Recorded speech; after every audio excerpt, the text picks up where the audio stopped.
कभी सोचा है, हजारों साल पहले जब आज की तरह ना तो अस्पताल थे ना दवाइयाँ, तब भारत के जंगलों में रहने वाले ऋषि मुनि कैसे एक लंबा और स्वस्थ जीवन जीते थे?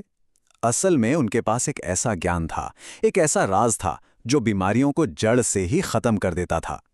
तो चलिए, आज आयुर्वेद के उसी 5000 साल पुराने राज को जानते हैं। तो सोचिए जरा, उस जमाने में जब मॉडर्न मेडिसिन का नामो निशान तक नहीं था, ये ऋषि मुनि लोगों की बड़ी से बड़ी बीमारियां ठीक कर देते थे। मतलब सुनने में तो ये किसी जादू के तरह लगता है ना? लेकिन यहां पर जो सबसे बड़ा सवाल उठता है वो ये है कि आखिर उन्हें ये कमाल का ज्ञान मिला कहां से? उनके पास ऐसा क्या था जो आज के इस एडवांस्ड दुनिया के पास भी नहीं है? तो चलिए सबसे पहले ऋषि मुनियों के इसी रहस्य से पर्दा उठाते हैं और पता लगाते हैं कि इस पुराने और पावरफुल ज्ञान का असली सोर्स आखिर था क्या। तो उनका सीक्रेट क्या था? कोई एडवांस टेक्नोलॉजी, कोई मशीन? नहीं, उनका राज था प्रकृति से उनका गहरा अटूट कनेक्शन। ऐसा लगता था मानो उनका पूरा जीवन ही प्रकृति के साथ एक सुर में बीतता हो। वो नेचर की भाषा को समझते थे। वो सिर्फ प्रकृति के बीच रहते नहीं थे, बल्कि उसे अंदर तक महसूस करते थे। वो पेड़ पौधों की, जड़ी बूटियों की और यहाँ तक कि बहती हुई नदियों की एनर्जी तक को समझ सकते थे। और उन्हें यह भी पता था कि इन सबका सही इस्तेमाल कैसे करना है। और इसी परंपरा को आगे बढ़ाया महान ऋषि चरक ने। उन्होंने सालों तक जंगलों में घूम घूम कर हजारों जड़ी बूटियों पर रिसर्च की, उन्हें समझा और फिर प्रकृति से मिले इस सारे ज्ञान को एक महान ग्रंथ में इकट्ठा किया, जिसे आज हम सब चरक संहिता के नाम से जानते हैं। और इस पूरे ग्रंथ का, इस पूरी रिसर्च का सबसे जरूरी सार ये है कि प्रकृति में हर बीमारी का इलाज छिपा हुआ है। हमें बस उसे खोजने और समझने की जरूरत है। प्रकृति के इसी गहरे ज्ञान से आयुर्वेद का वो मूल सिद्धांत निकला जो हमारे शरीर की 3 सबसे अहम एनर्जीज पर टिका है।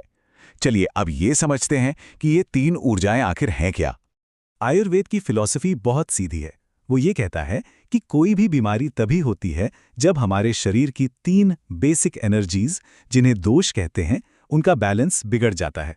मतलब अच्छी सेहत और कुछ नहीं, बस इसी बैलेंस का दूसरा नाम है। अच्छा, तो इन 3 एनर्जीज को आयुर्वेद में कहते हैं दोष। पहला है वात, जो हवा और आकाश जैसा है, शरीर में हर तरह के मूवमेंट को कंट्रोल करता है। फिर आता है पित्त, जो आग और पानी से जुड़ा हुआ है और हमारे डाइजेशन और मेटाबॉलिज्म को संभालता है। और आखिर में है कफ, जो धरती और पानी जैसा है और शरीर को मजबूती और स्ट्रक्चर देता है। बस जब तक ये तीनों बैलेंस में हैं, सब ठीक है, हम एकदम फिट हैं। ये एक बहुत ही सीधा सा नियम है।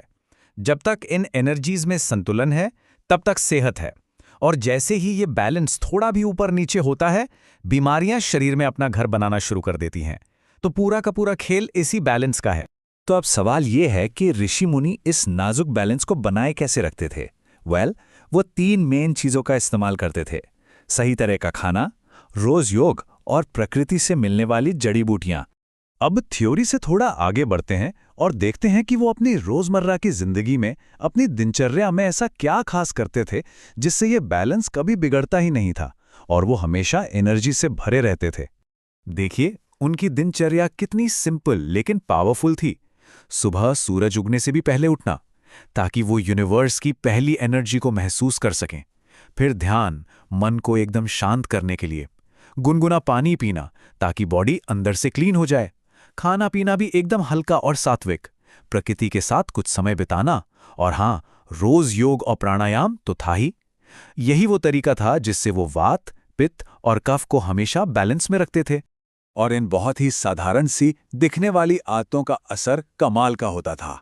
ये आदतें न सिर्फ उनके शरीर को फौलाद की तरह मजबूत रखती थीं, बल्कि उनके मन को भी एकदम शांत और स्थिर रखती थीं। और हम सब जानते हैं कि अच्छी सेहत के लिए ये दोनों ही कितना जरूरी है। तो क्या ये हजारों साल पुराना ज्ञान आज की हमारी इस फास्ट फॉरवर्ड जिंदगी में कोई मायने रखता है? क्या इसकी कोई रेलेवेंस है? चलिए देखते हैं। आज की हमारी जो भागदौड़ भरी जिंदगी है, उसमें हम अक्सर प्रकृति से बहुत दूर हो गए हैं। कहाँ ऋषि मुनियों का जीवन था जो पूरी तरह प्रकृति से जुड़ा था, और कहाँ हमारा जीवन है जो अक्सर कंक्रीट के जंगलों में ही सिमट कर रह गया है।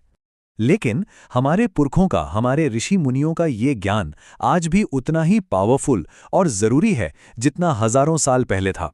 अगर हम उनकी कुछ अच्छी आदतों को भी अपनी जिंदगी में शामिल कर लें तो हम भी एक सेहतमंद और बैलेंस लाइफ जी सकते हैं। तो आखिर में एक सवाल हमारे सामने आकर खड़ा हो जाता है, क्या हमारी आज की बड़ी बड़ी हेल्थ प्रॉब्लम्स का सॉल्यूशन कहीं बाहर नहीं बल्कि हमारे ही हजारों साल पुराने ज्ञान में छिपा हुआ है? इस पर सोचिएगा जरूर।